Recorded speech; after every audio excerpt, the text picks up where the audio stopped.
Pensamiento Crítico, conducido por el destacado abogado y académico Federico Malavasi. A partir de este momento queremos compartir y poner ideas en debate, escuchar tus opiniones, preguntas y reflexiones, porque aquí toda voz cuenta. Comienza Así es, por CRC 89.1 Radio.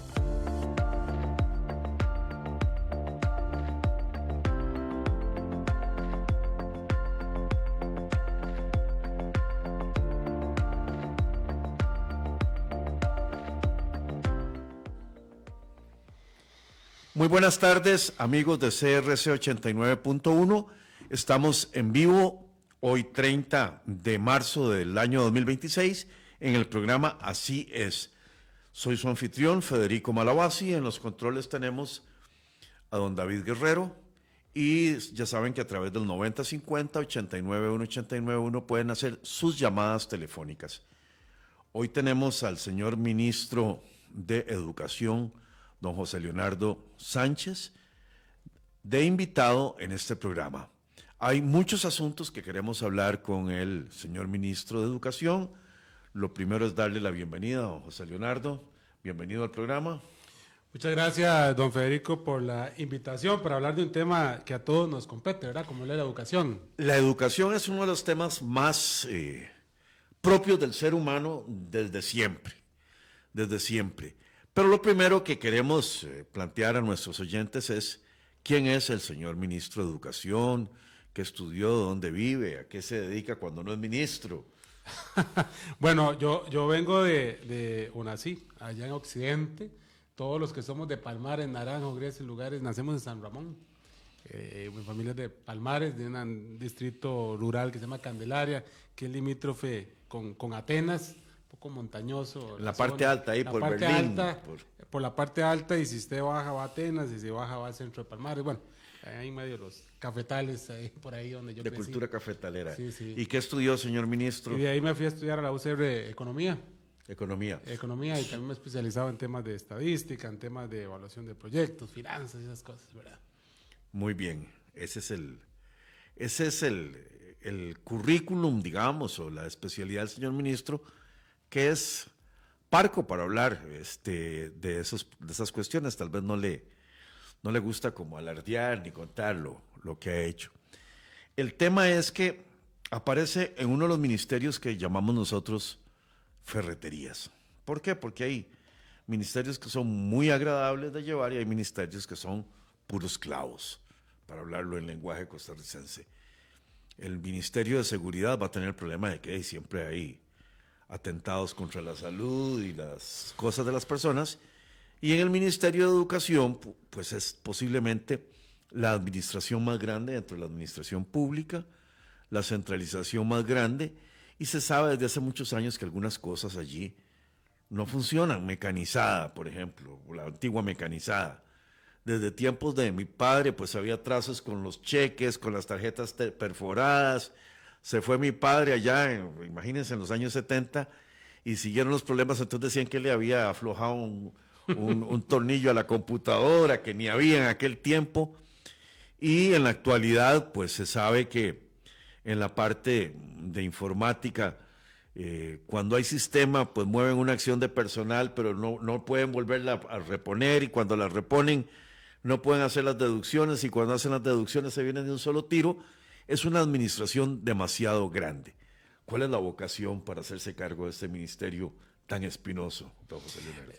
Por ahí leía un libro que decía que para entrar en el mundo de la educación, donde todo el mundo opina, como en el deporte, la religión o la política, todo el mundo tiene un familiar en educación, un hijo estudiando. Sí, todo el mundo sabe. Es decir, una quinta parte del país, de la población, estudia en un sistema educativo, y si le sumamos los papás, ya es la mitad de la población que tiene que ver con educación. Entonces, en el libro decía que para entrar en educación uno tiene que tener, bueno, que la educación tiene un doble valor. El valor intrínseco, digamos, como parte del desarrollo de una sociedad, pero el valor de meterse a trabajar acá. Entonces, hay que tener vocación, definitivamente, porque si no, se lo consume a uno. Bueno, don José Leonardo, vamos a empezar por un punto que le va a quedar muy fácil justificarlo, y es muy importante que lo discutamos. Hay una nueva reglamentación para los estudiantes del sistema oficial, tiene que ver con tatuajes, disciplina, conducta. Si nos cuenta la motivación y el propósito de esta reglamentación, que parece que ha sido muy bien aceptada por la mayoría de la gente. Hace más o menos unos 20 años en el ministerio se dio como una concepción de que el estudiante debería de ir al centro educativo y tener cierta libertad a la hora de lo que hacía en esa convivencia y actuar. Y eso fue deteriorando el accionar del docente, perdiendo autoridad en el aula a lo largo del tiempo, a tal punto que hace un par de años cuando agarramos el ministerio, en los centros educativos no se sabía quién tenía la autoridad. Y eso es un problema para enseñar. Tiene que haber un orden jerárquico, así como lo hay en una familia, el papá y la mamá con los hijos. En el centro educativo tiene que haber ese orden jerárquico donde el docente es el que manda. Y en ese sentido, escuchando a los docentes, a los gremios y demás, es que después de más de una década, cambiamos, replanteamos y reformulamos el reglamento de evaluación de los aprendizajes y conducta, que no es más que una reforma a la convivencia y la apariencia, como una forma de decir, el sistema educativo se rige bajo reglas que hay que cumplir, tanto el docente como el estudiante debe cumplir esas reglas, y es una forma de que el estudiante desde edades muy pequeñas se vaya formando en que en una sociedad existen leyes, normas que hay que cumplir. Y el hecho de que sea un niño en crecimiento, un adolescente, no implica que no tenga que cumplir esas reglas. Pero también es una forma de darle herramientas al docente para que tenga esa autoridad en el aula y haga lo que tiene que hacer, que es enseñar. Y el estudiante respetar y aprender. Pero además, para nadie es un secreto que en los últimos 10, 15 años la violencia ha ido escalonando en la sociedad y en el sistema educativo, no es la excepción. Bueno, estamos regulando también el tema de la convivencia. Y eso tiene que decir, y eso lo que quiere decir es que volvimos al tema de la conducta como una nota, tal cual lo es matemática español, o se pasa conducta o se queda en el año. Así de sencillo. Se califica de 0 a 100 bajo ciertas reglas que hemos definido como faltas desde muy leves hasta faltas muy graves, y el estudiante pues ya conoce las reglas del juego y así es como se va a convivir de ahora en adelante en el centro educativo. Nada diferente como uno cuando estaba en el centro educativo, ¿verdad? Hace Sí, nosotros, 20, 30, 40 años. vivimos unas épocas muy disciplinadas. O sea, en algunas escuelas, dichosamente yo no estuve allí, digo dichosamente porque era muy, muy serio el asunto, pero los lunes creo que hacían inspección hasta de uñas, ¿verdad? De todos los estudiantes puestos en el patio para que les revisaran uñas y tamaño de pelo y tamaño de las faldas y la prestancia, digamos, o el buen uso del uniforme, zapatos limpios, embetunados, era una parte importante de la educación. Y ciertamente esa disciplina se acabó, y se acabó por un tiempo la nota en conducta. Este asunto tiene antecedentes en algunos otros países. En Francia hace bastante tiempo quitaron la nota en conducta y ciertamente perdieron una herramienta. Yo comentaba con algunos profesores en Francia a propósito de eso, que ellos perdían una herramienta, porque la conducta a veces es una herramienta para negociar con el estudiante. Y al perder esta herramienta tuvieron que empezar a concentrarse en otras cosas, enfrentar otro tipo de conductas inéditas para centros educativos. Así que esto ha merecido el comentario de mucho padre de familia, de muchas personas, posiblemente unos cuantos disconformes y muchos contentos con la nueva disciplina. Sí, y uno toma decisiones en estos puestos que a veces es complejo pensando en la mayoría. Yo siempre digo que si el 1% está opuesto, yo pienso en el 99%. Y así es como lo hemos recibido este 2026 con el inicio del curso lectivo. Ya ha pasado un mes y lo cierto es que ha sido muy bien recibido estas normas, tanto por los docentes como por los padres de familia. El hecho de que ahora es una obligación cumplir tal cual está el uniforme establecido, uniforme que se ha ido cambiando para que se vaya adaptando a las condiciones climáticas, pero como bien indicabas, el tema del cabello, los tatuajes, los piercing y todo ese tipo de cosas, son la mayoría de los que están de acuerdo y eso se ha visto reflejado en que no hemos tenido grandes incidencias con respecto a este tema. Y otro punto que sí fue muy mediático en los últimos meses fue el tema del celular. Pero en realidad esto no es sacado de la manga o hecho de la noche a la mañana. Es un estudio muy serio que se ha hecho, técnico y científico, revisando lo que han hecho los países desarrollados, que incluso ya han clausurado el tema de las redes sociales en menores de 15 años, ¿verdad? Y es un tema no menor, y aquí sí me gusta hacer una aclaración, que esto tiene que ver con neurociencias. Es decir, los cerebros de los niños y adolescentes terminan de formarse hasta los 25 años. Y cuando están expuestos sin regulación desde edades muy tempranas y sin el acompañamiento de un profesional a las redes sociales, a un dispositivo, el cerebro se vuelve vago. El cerebro lo que ve en un celular es inmediatez, sensaciones rápidas, y no se desarrolla lo más fundamental, que es la lectoescritura, las matemáticas, el pensamiento crítico, y entonces esos cerebros, en la parte prefrontal, se ve atrasada con respecto a un estudiante que no se enfrenta tanto tiempo consumido en un celular o en una tableta. Bueno, y eso lo que hace, en resumen, es que el estudiante pierda atención, no se concentre, y era el principal problema que tenían los docentes en los últimos años, que era un tema que no se veía antes y ahora se ven expuestos y queremos regularlo precisamente para que vuelva a haber atención en el centro educativo. Todos los países desarrollados ya han eliminado para hacerlo totalmente celular y han vuelto los libros como tema fundamental. Había una vieja práctica en alguna escuela especial en Silicon Valley, si no me equivoco, en algún centro educativo al que iban los hijos de los grandes gerentes y grandes ejecutivos y grandes empresarios de Silicon Valley, en que por propia voluntad de los padres de familia se había gestionado que no se utilizaran artilugios electrónicos, sino que aprendieran a mano. Parece que hay una primera etapa de la vida en que podemos hablar de eso, exposición a pantallas, y que no resulta necesariamente creativo ni bueno para el menor. Efectivamente, y aquí hay que aclarar algo, el problema no es el celular, la tableta, etcétera, ni la tecnología, el problema es el uso que se le da, ¿verdad? Y ese acompañamiento. Y creo que lo que evidencian ya muchos países que han empezado a utilizar esta práctica en los últimos años es una mejora sustancial en los procesos más básicos de la educación, que es la lectoescritura y la matemática, y con eso, con esas bases es que uno puede avanzar hacia un pensamiento crítico o resolución de problemas. Pero sin esas bases bien desarrolladas, el resto de la educación es complicada poder desarrollarla. Bueno, ese es el tema al que íbamos en noticia, que incluso sale hoy en el periódico.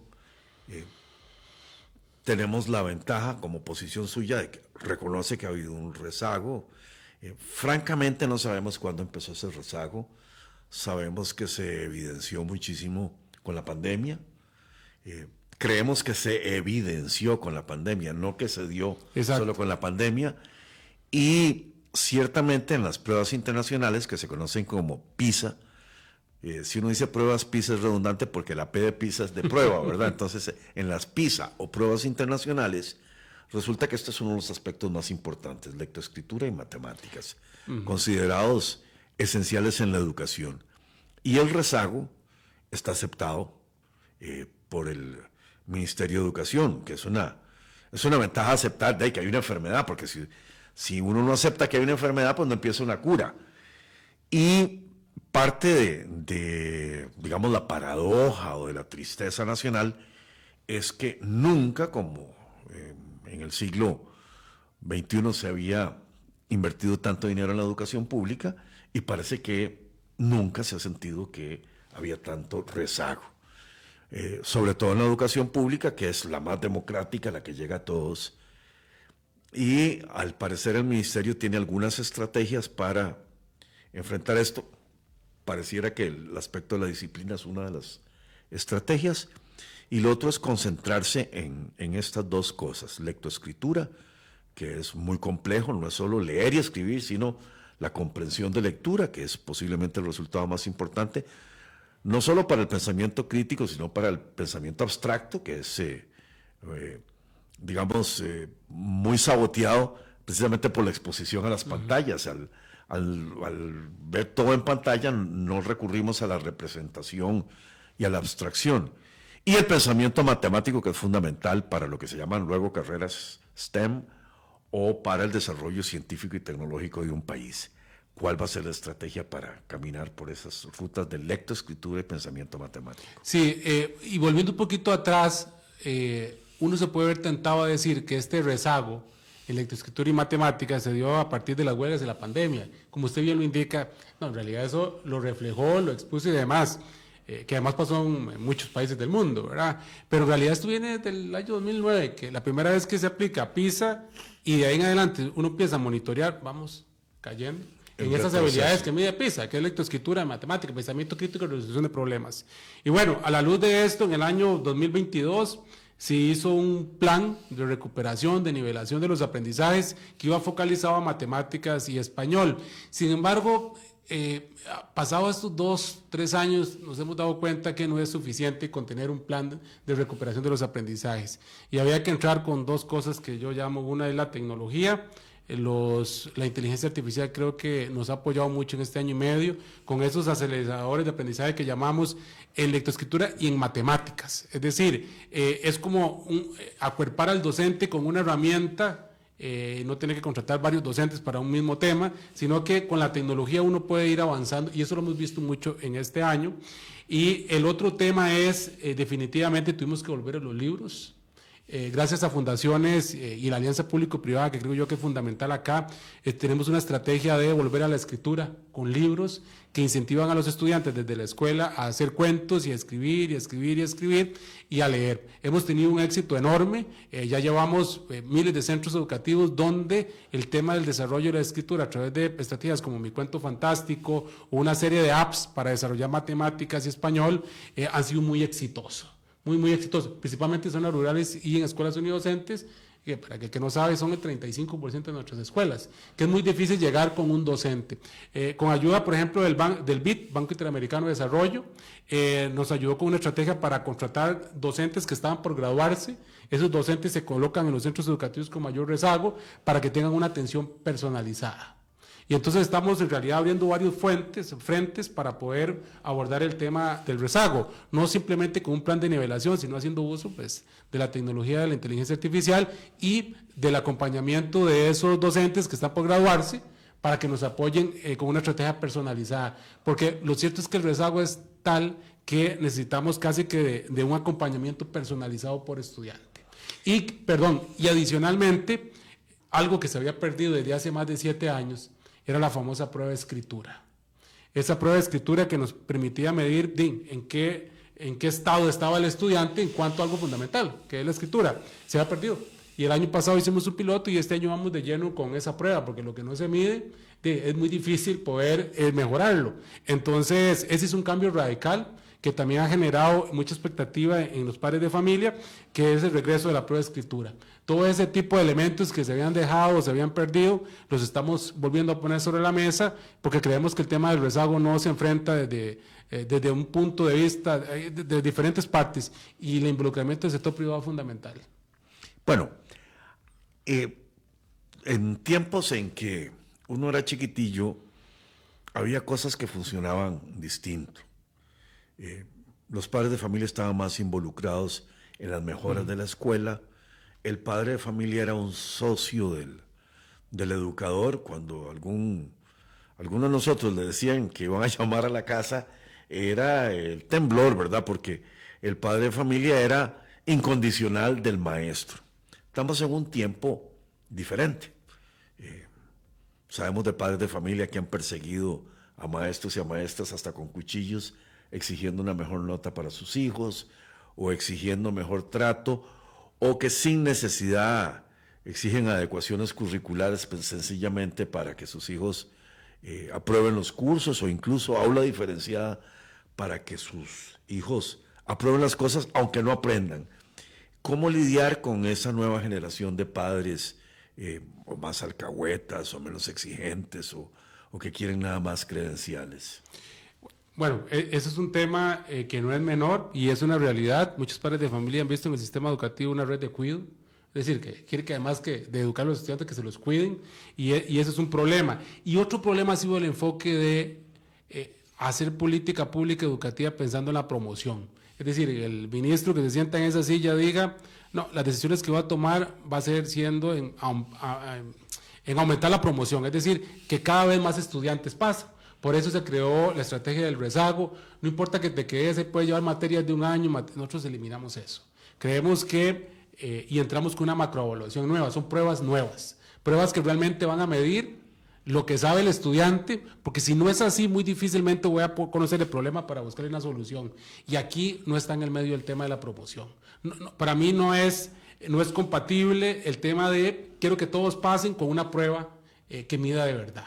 Por eso es que la nueva macroevaluación, que ya empieza a aplicar este año, es más robusta, sí, es más difícil, pero es la única forma de poder diagnosticar en qué estado estamos para poder hacer las correcciones que tengan que hacerse. Y por eso también incluimos la prueba de escritura. Y por eso también, para los estudiantes que están en primero, segundo, tercer año, cuarto, quinto de la escuela o del colegio, las pruebas tienen una nota más alta dentro de lo que es la nota final. Porque creemos que no podemos seguir con esto de queremos que todos pasen.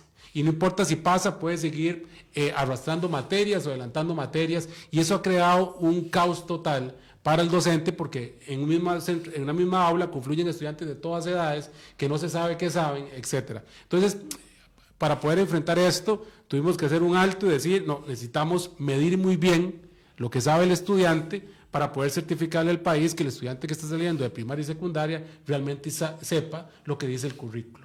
Y creo que ahí hay un cambio importante para este año, que estamos en 2026, porque no podemos seguir alcahuateando una situación en la cual, pobrecito el estudiante, que pase. Y eso también pasaba por la presión que hacía el padre de familia sobre el docente, de que no es culpa del estudiante, es culpa del docente, tú tienes que pasarlo. Ese tipo de cosas con estas nuevas reglas empiezan a cambiar. Bueno, que dentro de este problema puntual que estamos señalando, también los docentes han sentido el bombardeo, entonces aumenta el estrés del docente, aumenta el miedo de ser docente, la felicidad de enseñar y de sentirse trabajando aliados con los padres de familia ha cambiado en lo público y lo privado. ¿Verdad? El maestro antes era como un campeón en la comunidad, era un personaje en la comunidad, y pues ahora es una persona que se siente expuesta a muchas presiones, a muchas cuestiones, e incluso algunos dicen que es menester revisar las obligaciones que tiene un docente, que a veces se les exige mucho administrativo y pierden tiempo para dedicarse a lo docente. Yo siempre he dicho que un docente no es ni psicólogo, ni sociólogo, ni psiquiatra para atender los problemas que se generan en la familia. En los últimos días ha habido algunos casos de violencia y se los han querido achacar al sistema educativo. Yo siempre digo que la violencia no se da en el aula, viene con una mochila cargada de la casa o de la sociedad. Y lo que quiero decir con eso es que en la familia es donde se educa, en la escuela se forma, se capacita el estudiante, pero no podemos dejar de lado el tema de esa formación en valores y demás para que el padre de familia pues sea parte del sistema educativo. Es que, volviendo al tema del pasado, hace 30, 40 años, el docente era la persona más querida de la comunidad, más respetada, y eso se ha ido perdiendo, principalmente con dos temas que para mí son claves. En el momento en que hace como 15, 20 años se empezó a ser un estudiante con muchísimas libertades, con muchísimos derechos dentro del centro educativo, sin límites, empezó a deteriorarse la autoridad del docente, a tal punto que el docente no podía decirle nada al estudiante. Y ahí empezó entonces los padres de familia a ingresar al centro educativo y decirle, a mi hijo no lo toca, a mi hijo no lo regaña, a mi hijo lo pasa, etc. Y ese creo que fue uno de los principales problemas que hemos acarreado con esto. Por eso fue que cambiamos el reglamento de conducta y empezamos a tipificar todo el tipo de faltas para que el docente tenga ahí una herramienta legal y que la pueda aplicar y que esté sustentada, de manera tal que no se vea como coercionado por el padre de familia cuando llega a decirle cosas al centro educativo. Pero sigue existiendo un problema, que es la famosa ley 9999, que básicamente le dice al docente, usted es culpable hasta que se demuestre lo contrario.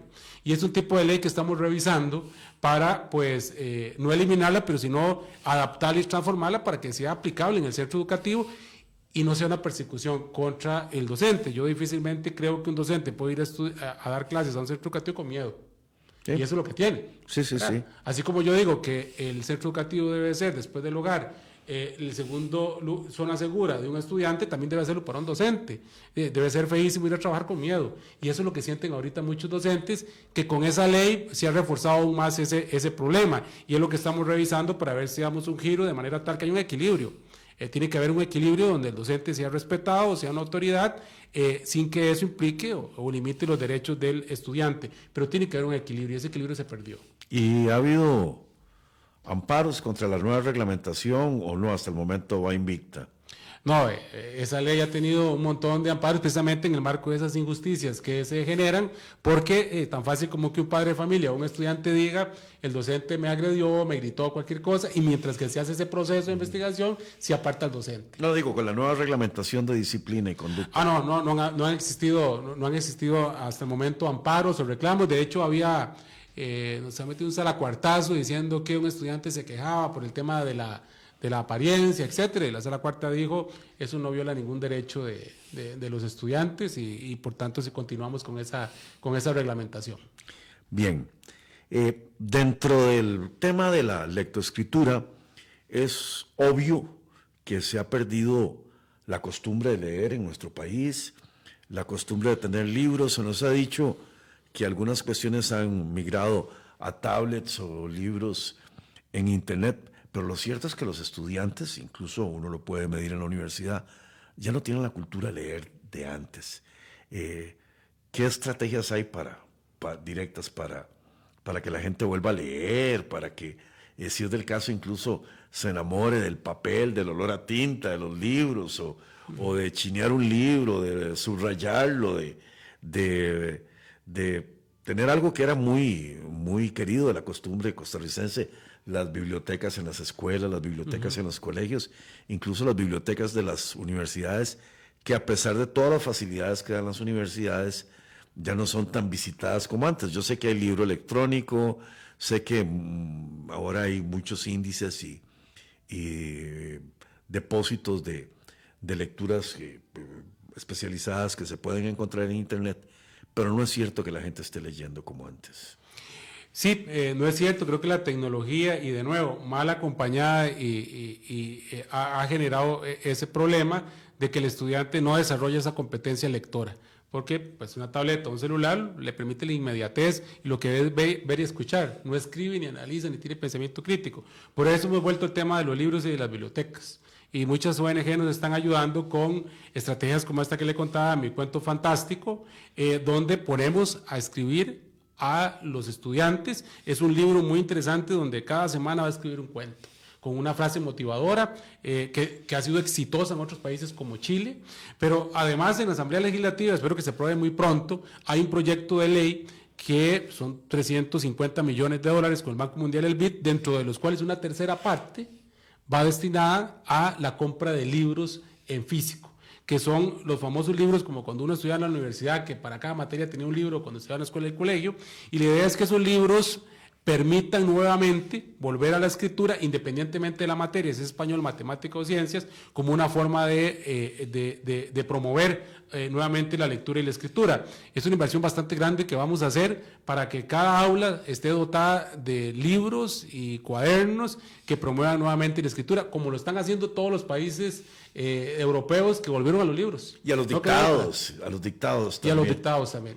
Están en algunas culturas milenarias, por ejemplo la China, hay costumbres, por ejemplo, de dedicar horas y horas a hacer los trazos, los ideogramas, y pareciera que para la salud mental, prevenir Alzheimer y otras cosas, el escribir en manuscrito es muy útil. Parece que conecta mejor con el cerebro que estar usando teclados. De alguna manera se abandonó no solo la ortografía, sino la caligrafía y la habilidad esta de hacer letra bonita. ¿También se va a trabajar en eso? Sí, y de hecho, cuando uno habla de volver a la prueba de escritura, también es un mensaje a los docentes de que tienen que preparar a los estudiantes para esa prueba de escritura, que se hace tanto en la escuela como en el colegio. Entonces, ahora, dentro de la estrategia que tenemos para 2026, es un reforzamiento de los maestros de la escuela, pero también en secundaria, de una mayor práctica de aprender haciendo lo que llamamos con un lápiz y un papel, ¿verdad? Porque lo cierto es que incluso a uno mismo se le ha perdido esa competencia de escribir. Bueno, alguna prueba que nos hacían antes era una hoja en blanco, sin renglones, para hacer una carta, y había que hacerla bien recta, bien bonita, y era parte de lo que se medía en la prueba. Y ahora con más razón, porque creo que la ciencia y la neurociencia ha avanzado muchísimo y lo que nos dice es que cuando un estudiante tiene un papel y un lápiz y lo ponen a escribir, de lo que ocurre en el cerebro es magia, ¿verdad? Así es como se desarrolla el cerebro. Y eso es lo que queremos. Un padre de familia me preguntaba a mí que para qué volver a la prueba de escritura. De hecho, hay todo un tema ahí en redes con respecto al tema, y el 99% lo apoyaba, pero ese 1% que me preguntaba que por qué, yo le decía que más allá, para que el estudiante aprenda a escribir o a leer, es para que desarrolle el cerebro en realidad. Es decir, el cerebro se desarrolla... Hay unas conexiones hay una serie de conexiones neuronales que lo permiten la escritura y la lectura. Entonces, más bien, estamos ayudándole a su hijo para que cuando sea niño y adolescente tenga un cerebro más fortalecido para la enseñanza. Porque al final de cuentas, yo creo que el sistema educativo, más que sacar estudiantes con conocimientos en matemáticas, español o ciencias, que es importante, lo que tenemos que generar es una serie de competencias que le queden para toda la vida y para el mercado laboral. Y esas competencias son resolución de problemas, análisis crítico, ¿verdad? Además del tema de la comunicación, que se ha perdido mucho, chicos introvertidos que no se comunican, y ese aprendizaje cara a cara, de conversación, de socialización, es fundamental para el aprendizaje. Y esa serie de competencias creo que los estudiantes de hoy en día tienen que tenerlo, más en un mundo tan cambiante con inteligencia artificial, que todo queda obsoleto rapidísimo. Esas competencias no caducan, ¿verdad? Los valores, la educación en valores y principios, cómo retomar eso, que en algún momento se dijo que ya el sistema educativo no iba a entrar en eso. Entramos con, el año pasado, aprobó el Consejo Superior de Educación, apenas entrando mi gestión en febrero, aprobamos el nuevo programa para la paz y la convivencia, que no es más que un programa que viene a reforzar toda la serie de valores. Valores que se han perdido a lo largo de muchos años, y ahí existía un vacío. Existían las famosas guías de sexualidad y afectividad, que hace un tema de discusión, pero el nuevo programa para la paz y la convivencia, además de ese tema, que es importantísimo, incluye una serie de temas que tienen que ver con la recuperación de los valores elementales de toda sociedad. Y nosotros aquí estamos poniendo un granito de arena. Si bien es cierto, la familia tiene que forjar esos valores a lo largo del crecimiento del niño, lo que hemos visto es que no se ha estado haciendo por diferentes razones, y creemos que es la responsabilidad del MEP volver a retomar ese tema. Por eso el nuevo programa para la paz y la convivencia, que se da a lo largo de todo el sistema educativo y es evaluado, estamos incorporando eso. Difícilmente uno puede educar si no hay respeto, si no hay solidaridad, si no hay empatía, etcétera, etcétera. Por eso es que estamos retomando este tema como una de las tantas estrategias también para mejorar la convivencia y disminuir la violencia en los centros educativos. Efectividad del sistema. Hace más de 20 años se inició en el sistema público teóricamente la enseñanza del inglés, y se contrataron múltiples profesores que al parecer no sabían inglés, porque parece que cuando se les hizo la primera prueba tenían títulos pero no sabían inglés. ¿Cómo volver efectivo o eficiente un sistema que o estaba autoengañado o estaba estafado o no sé, desfalcado con gente que llegaba con títulos y que no funcionaban? Recurrir al servicio civil para hacer exámenes de incorporación o valorar a los docentes. ¿Cuál sería la mejor estrategia para acometer este problema? Este es un gran tema en el Ministerio de Educación Pública, porque cuando uno compara la enorme inversión, porque es que se hace una enorme inversión. La gente piensa que solo invertimos en colegios bilingües. No, la inversión es enorme en colegios no bilingües, casi tan alta como en bilingües. Cuando uno ve los resultados, hay algo que no calza. Y eso tiene que ver por la formación inicial docente, lo que bien indicabas. Entonces hemos optado por 3 estrategias particulares. Lo primero es, de una vez por todas, poder medir en qué banda está el estudiante. Eso no se hacía antes. Hace tan solo 4 años atrás, usted me preguntaba a mí qué porcentaje de nuestros estudiantes están en banda A1, A2, B1, no sabía. Entonces, lo primero que hicimos fue crear una prueba estandarizada que permitiera medir las bandas alineadas al marco común europeo, y hoy en día ya conocemos la magnitud del problema. Es decir, qué tantos estudiantes están en cada banda. Hay un buen diagnóstico. Hay un buen diagnóstico alineado a las competencias internacionales. Lo segundo es que, digo, estudiante cuando hacía la prueba para pasar de la escuela al colegio, del colegio a la universidad o donde quiera, si quería trabajar, etcétera, las pruebas estandarizadas ahora, te pasaba con A1. Es decir, cualquiera pasaba. Entonces, lo que hicimos también fue aumentar el nivel de esto. Y lo segundo tiene que ver con el uso de la inteligencia artificial y la tecnología para llevar inglés a las famosas escuelas unidocentes, zonas rurales, donde es muy caro para el Estado, está llevando un docente para un estudiante o dos. Entonces, los equipamos con computadoras, con televisores inteligentes y con internet, y con ayuda de la Universidad Nacional y del MISIT, estamos llevando inglés remoto. Vea, esto ha sido, en cuestión de 2 años, súper exitoso. Un programa que se llama Colibrí, ha permitido que los estudiantes pasen de una banda A1 hasta incluso B1 en cuestión de 1 año, cosa que a lo largo de estos años no se había logrado. Y el otro tema tiene que ver con los docentes. Bueno, tocamos las puertas de la Universidad de Costa Rica, de la Escuela de Lenguas Modernas, para que nos hiciera un diagnóstico de los casi 5,000 docentes que habían y nos clasificara los docentes en bandas. Esto ya se hizo el año pasado, tenemos el diagnóstico en qué bandas están, y la segunda parte es capacitarlos para ver si los subimos de bandas, porque difícilmente un docente que sea A1 o A2 puede enseñar bien el inglés. Entonces nos tuvimos que meter de lleno para reforzar el aprendizaje que tenían nuestros docentes. Y el tercer elemento tiene que ver con, y esto ya va para todos los docentes del sistema educativo, sea inglés o no, algo que el país trató de evitar políticamente o como fuera por muchísimos años y que era necesario, es la famosa prueba de idoneidad. Es decir, una prueba que nos garantice que cualquier persona que ingrese al Ministerio de Educación Pública y quiera optar por una propiedad o por trabajar ahí, cuente con la idoneidad para dar clases. Y eso no es más ni menos que las competencias elementales y habilidades elementales para ser un profesor de inglés, para ser un profesor de matemáticas, de estudios sociales, etc. Y eso nunca se había hecho. Tiene que conocer el docente la materia que enseña, tiene que conocerla con suficiencia para enseñarla y además tener capacidad pedagógica o andragógica, si es de adultos. Sin eso no puede ser docente. Así es, y esos elementos, por la forma en cómo está estructurado el servicio civil y lo que son los nombramientos en el Ministerio de Educación Pública, había un divorcio ahí. Nada le garantizaba al Ministerio de Educación Pública que una persona que ingresara al sistema tuviera esas competencias pedagógicas para poder enseñar, no importa la materia. Y creemos que con esto, si bien tal vez no es lo políticamente más correcto, es lo que hay que hacer. Bueno, es un jalón de orejas a todo el sistema. Aquí hay que hacerse socio del servicio civil para empezar a hacer esos exámenes, en un mundo que ya no gusta de los exámenes, ¿verdad? Porque algunos sistemas educativos han vendido que el examen es malo, que es traumático, que ponen tensión a la gente, y la verdad es que sin examen, sin prueba, no hay por qué pasar adelante, ¿verdad?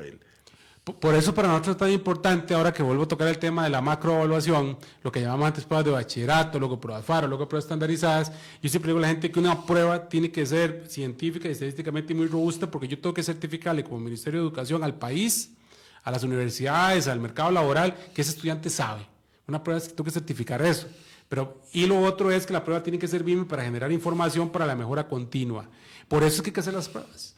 Por eso que yo ocupo información que me permita a mí mejorar continuamente. Si yo no evalúo a un docente, si no evalúo a un estudiante, ¿cómo voy a saber yo dónde mejorarlo? Por eso se incorpora el segundo cambio que no he mencionado, que tiene que ver con la evaluación del desempeño. Yo creo que usted bien sabe que en el sistema público a las personas se evalúan y todo el mundo tiene 100. ¿Por qué? Porque no se evalúan sobre la base de resultados o objetivos concretos. Y ese fue el segundo cambio que hicimos, que a partir del otro año ya venimos con una prueba de evaluación del desempeño totalmente diferente. Bueno, que esa era la importancia del bachillerato, ¿verdad? Que evaluaba a estudiantes y evaluaba a centros de enseñanza. Claro, para poder medir, digamos, dónde están los centros educativos con mejor rendimiento o peor rendimiento para poder abordarlos. Pero definitivamente hay que medir para poder diagnosticar bien la situación en la que estamos. Vamos a pasar a un asunto, digamos, que le gusta a usted por la especialidad, el dinero, la economía. Se dice que de verdad nunca ha habido tanto dinero para educación en Costa Rica como en el siglo XXI, pero hace muchos años para atrás empezó a hacerse un sistema de repartición entre las juntas de educación, pero que la Junta no podía gastarlo inmediatamente porque tenía que formular el proyecto, tenía que formularlo de una manera activa, y los dineros se fueron quedando en no sé qué estaciones remotas o intermedias, y dicen que estamos hablando de miles de millones de colones que andan por ahí, que no llegan a la Junta de Educación o que no llegan al sistema. Y lo quiero contrastar con que en el siglo pasado, en el siglo XX, allá en los 70s, muchas de estas platas no eran necesarias porque los padres de familia hacían un aula nueva o concertaban arreglar los baños en las vacaciones, o ellos mismos a veces hacían el jardín o ponían el piso de una escuela. Ahora el padre de familia exige que le pongan todo, pero además, habiendo plata, no llega. ¿Cómo resolver ese nudo gordiano que se ha hecho allí? Que las platas están, pero no llegan, y hay un montón de proyectos pendientes y un montón de platas que yo no sé si ya usted adivinó por dónde estaban, pero que andaban ahí de camino. Sí, creo que por muchos años el país, en el caso de educación, pidió recursos, como que ese era el objetivo único, pedir recursos, aumentar recursos, sin que fuera de la mano con una planificación previa de en qué se iban a gastar, cómo se iban a gastar y qué resultados íbamos a tener.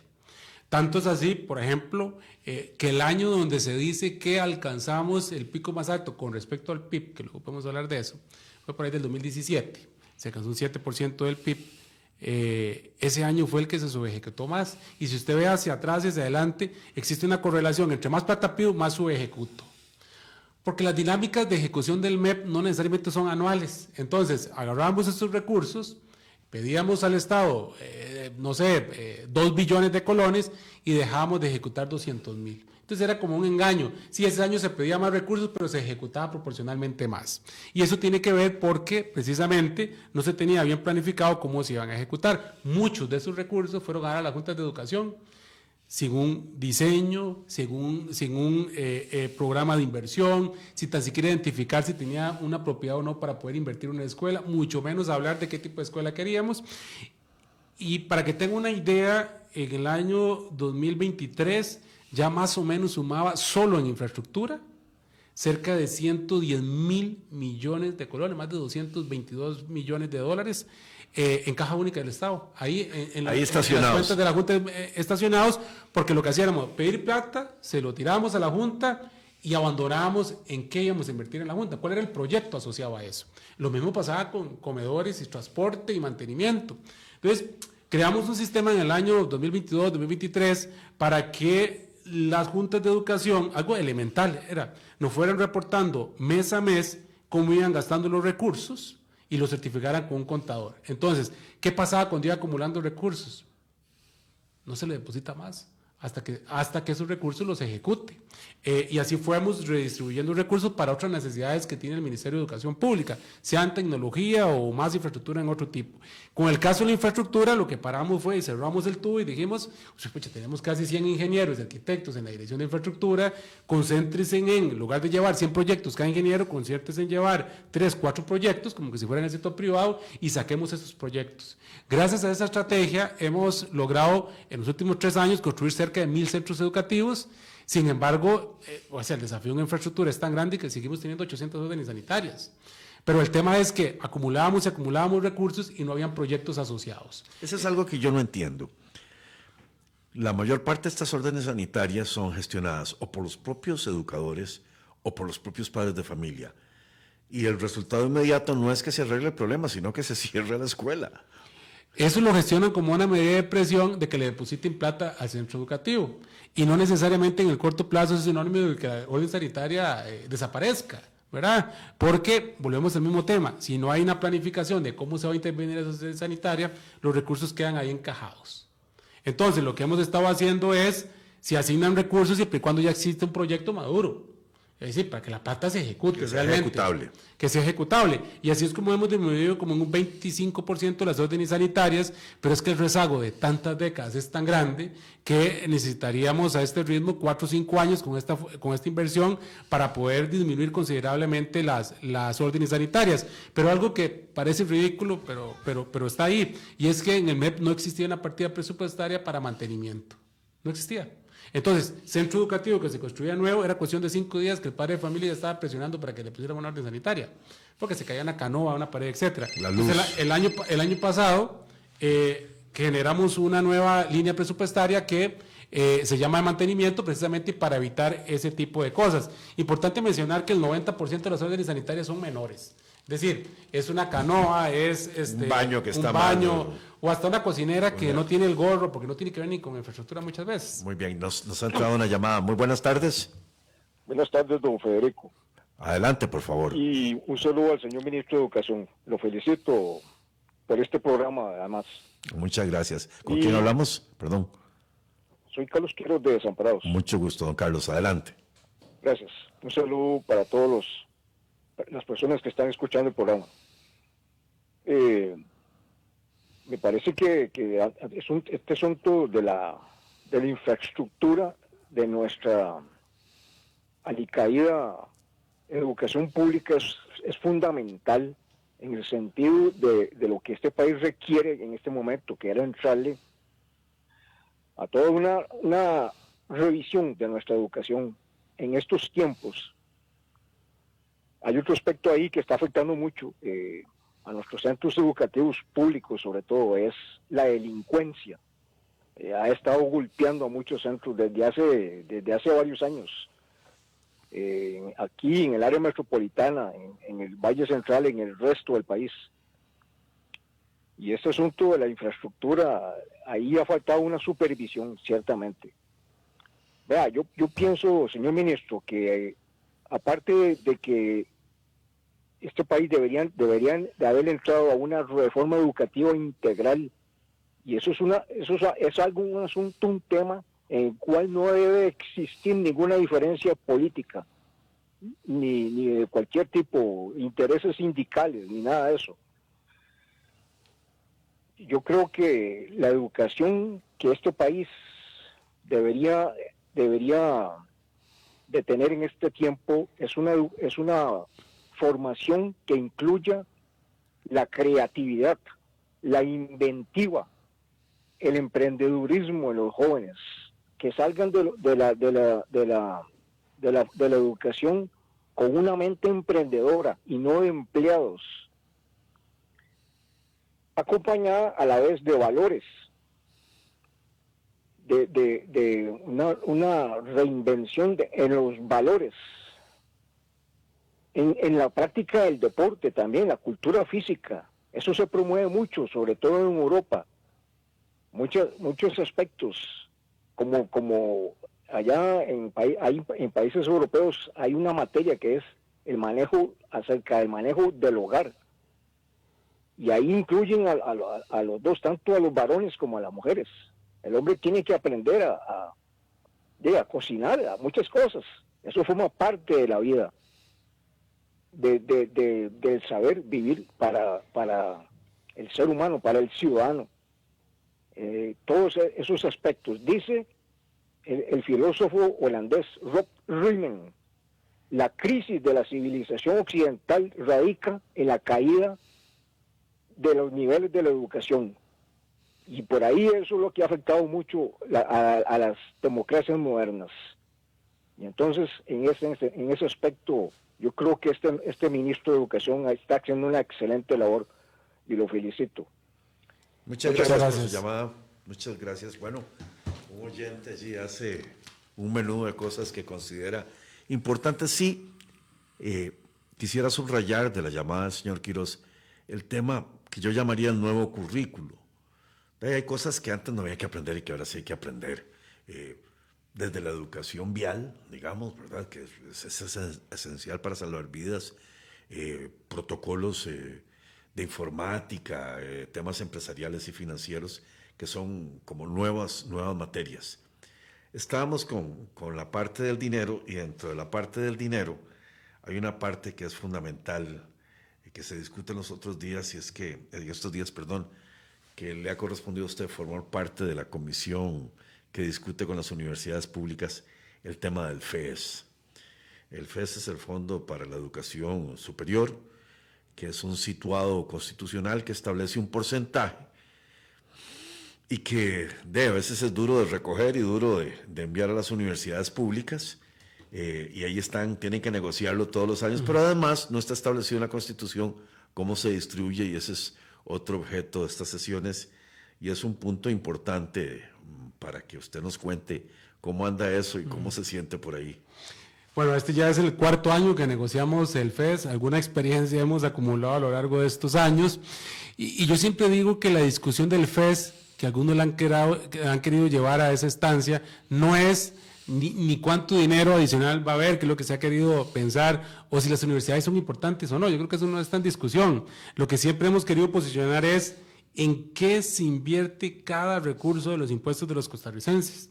Y es en qué se invierte, es donde nosotros hemos puesto el dedo sobre la llaga, porque desde hace 3 años venimos insistiendo en que cómo es posible que cada año se invierta más. O sea, si algo se invierte en este país es en educación, pero si algo tiene una tasa de crecimiento constante es en educación superior, muy por encima de la inflación. Si usted ve la línea en el tiempo del crecimiento del FES y la inflación, se empieza a hacer cada vez una brecha mayor. Es decir, se invierte muy por encima del costo de la vida.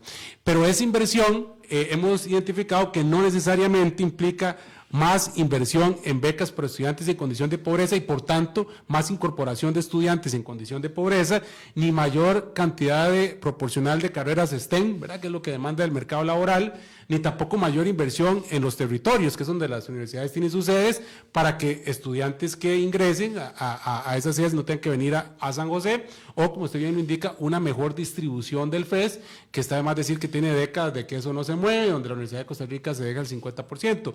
Esa es lo que nosotros siempre ponemos el dedo en la llaga sobre lo que se tiene que discutir. Y eso está ahora especiado con las facturas y los gastos del señor rector de la Universidad de Costa Rica. Claro que eso ha generado un poco más de picante, digamos, al tema. Algunos nos han dicho, pero ustedes adelantaron 2 meses la negociación del FES. Todo tiene que ver con este tema, pero también tiene que ver con que este año se quiere adelantar el Plan Nacional de Desarrollo para que esté dentro de los 100 días, de los primeros 100 días de la actual presidente. Se tuvo que adelantar el presupuesto, la subformulación. Y queremos que el PLANES, que es como el plan de las universidades, esté alineado al Plan Nacional de Desarrollo, pero para eso necesitamos que esté definida la negociación del FES. Yo creo que el tema del FES no es un tema de recursos, porque está más que demostrado que cada vez se le dan más recursos, sino es un tema de impacto. ¿Y por qué digo de impacto? Imagínese, don Federico, qué feo sería para un padre de familia de una zona rural que invirtió 11 años en la educación de un estudiante, más 5 años de universidad pública, para que estudie una carrera que nunca va a encontrar trabajo. O sea, la inversión para el país y para la familia. Y eso es lo que queremos evitar. En los últimos 4 años, la matrícula en universidades públicas está estancada o ha disminuido en cerca de 5,000 estudiantes. Perdón, y hay un problema del que a veces no se habla, y es que a veces el examen de admisión no significa que entró a la carrera, sino que a veces se quedan en un limbo esperando a poder entrar a la carrera. Y luego que a veces conforme se avanza en la carrera no hay oferta académica completa cada año, sino que a veces hay que estar pellejeando que den algún curso. Por eso es que las carreras tienden a durar un bachillerato entre 5,6 años y una licenciatura entre 7 y 8 años, que es un tema que también estamos discutiendo, es la duración de las carreras. Y aunque hay autonomía, es un tema discutible. Pero vieras que gracias a que esta discusión ha estado sobre la mesa, no solo ya muchas personas que antes ni sabían que era el FES lo discuten, sino que en pandemia hubieron fondos postergados, que por la condición económica del país, habían fondos postergados de las universidades que nosotros ya logramos negociar con las mismas universidades y les dijimos, bueno, se los vamos a dar a lo largo del tiempo, pero con una condición, que se distribuya equitativamente entre las universidades, primer logro que tuvimos. Y el segundo fue el año pasado, que logramos redirigir los recursos a que fueran para becas. Claro, hubo una discusión que estamos por encima de la autonomía, pero lo cierto es que ya ha empezado. Okay. Y el tema de la ley de empleo público también se está discutiendo. También se está discutiendo, porque lo cierto es que la discusión del FES debe girar en torno al estudiante, no a las estructuras que están ahí. Es decir, a seguir privilegiando estructuras. Y esto lo digo porque, don Federico, para el Ministerio de Educación Pública se hace un gran esfuerzo porque el estudiante permanezca en el sistema educativo y se gradúe. Estamos graduando cerca de 70,000 estudiantes y las universidades desde hace ya muchos años solo reciben entre 19,000 y 20,000. Ahí está la cuota de universidades, de colegios privados, que se dan como 7,000, solo quedan como 13,000 a 14,000 campos de los 70,000 que graduamos en educación pública. Y estos estudiantes o tienen la posibilidad de ir a una universidad privada y los que no, se quedan sin estudiar en la universidad. Y ahí creemos que hay una gran responsabilidad de las universidades, porque insisto en esto, los recursos han ido en aumento y no lo hemos visto reflejado en más matrícula. De hecho, ha caído en 5,000 estudiantes en los últimos 4 años. Sí, ese es un tema muy, muy discutible. Vamos a pasar, para dejarle como postre al final, el hecho de que aunque La educación pública es la que ha sufrido el mayor rezago. Esto afecta a todo el sistema porque hay vasos comunicantes. Sin embargo, en virtud de algunas gestiones excepcionales por directores de colegios o por naturaleza de los colegios, digamos, científicos, o por algunos colegios que llevan larga tradición, marcan que hay algunas instituciones de educación pública que sin embargo están llevando la vanguardia en los exámenes de admisión. ¿Cómo caminar más por ese camino? Aquí hay 3 temas y que me permite ligarlo un poco con la llamada. Yo creo que el futuro de la educación de Costa Rica pasa por los colegios técnicos, los colegios científicos y muchos de los colegios subvencionados. Y empiezo con este último. Los colegios subvencionados, que uno lo puede ver como un colegio científico, donde el ministerio da recursos y otra instancia los administra. En el caso de los colegios subvencionados, y pongo el ejemplo del José Figueres Ferrer, un experimental bilingüe en Cartago, casi todos los que aplicaron a los exámenes de universidades ingresaron con muy buenas notas. Ve que interesante, nosotros solo le damos los recursos y ellos gestionan el personal. Ellos seleccionan qué docente y qué no bajo las reglas que ellos tienen. Cuando un docente no les sirve, bueno, lo apartan y contratan un docente. Y esa gestión, esa administración público-privada, pues nos ha dado cuenta que es súper exitosa. Por eso es que tanto esas modalidades, principalmente colegios científicos, que queremos duplicar lo que actualmente hay. En los últimos 3 años hemos aumentado un 50% la cantidad de colegios científicos y creemos que ya es hora de duplicar esa cantidad, pero incluir tanto universidades públicas como privadas. Y creo que eso le daría acceso a muchísimos estudiantes de todas partes del país a una educación de alta calidad, donde sea una universidad público-privada o una junta administrativa que administre la gestión y administración del centro educativo. Le libera presión al ministerio. Libera esfuerzo del ministerio, pareciera que son recursos muy bien administrados y le mete competitividad al sistema. Y el otro punto, para que no se me olvide, es nosotros agarramos como con un 19% de cobertura en secundaria de colegios técnicos, ya vamos por 25%. La idea es llegar como los países europeos a un 50%, un 60%. Porque esto es diferente, porque es una forma diferente de currículum, ahora se enseña todo lo que el mercado laboral demanda, que es electrónica, programación, inteligencia artificial, robótica, etcétera. Pero algo muy importante, empezamos a hacer mayores enlaces con la empresa privada. La inclusión con la relación con las empresas. Claro, lo que llamamos educación dual. Difícilmente un colegio técnico, por más que invertamos, va a tener un laboratorio como lo tiene, no sé, alguna zona franca o la Toyota, etcétera. Bueno, ¿por qué no aprovechar eso y hacer una alianza de ganar-ganar claro, para aprender haciendo? Y les da más herramientas a los muchachos. Y les da más herramientas, esas competencias que necesitan para trabajar. Bueno, don José Leonardo, esta es la primera vez que está aquí en este programa, pero que no sea la última. Muchísimas gracias por haber aceptado la invitación. Muchísimas gracias a nuestros oyentes por compartir este rato con nosotros. A don David Guerrero, gracias en los controles. Muy buenas tardes a todos y nos oímos de hoy en 8. Buenas tardes, muchas gracias por la invitación. Así es.